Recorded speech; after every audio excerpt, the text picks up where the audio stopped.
Hello guys, my name is Roosevelt, and in this video I'll be showing you how to create a teal and orange look in Adobe Photoshop.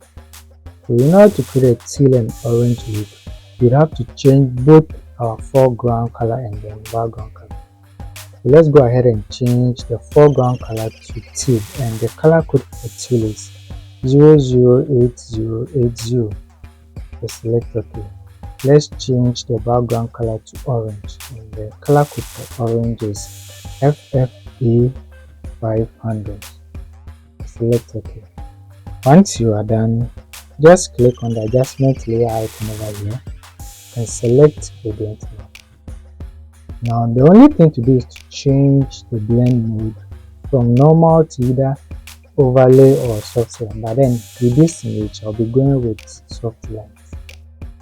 You can also change the intensity of the teal and orange by double clicking here and then select one color.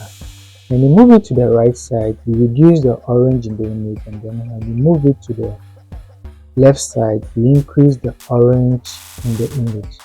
I will be going with 50% location value, so 50% of teal color and then 50% of the orange color. Now select OK. So this is the before and here is the after, before and after. So guys, this is how to create a teal and orange look in Adobe Photoshop. If you like this video, kindly like, comment, share, and if you haven't subscribed yet, kindly subscribe to this channel.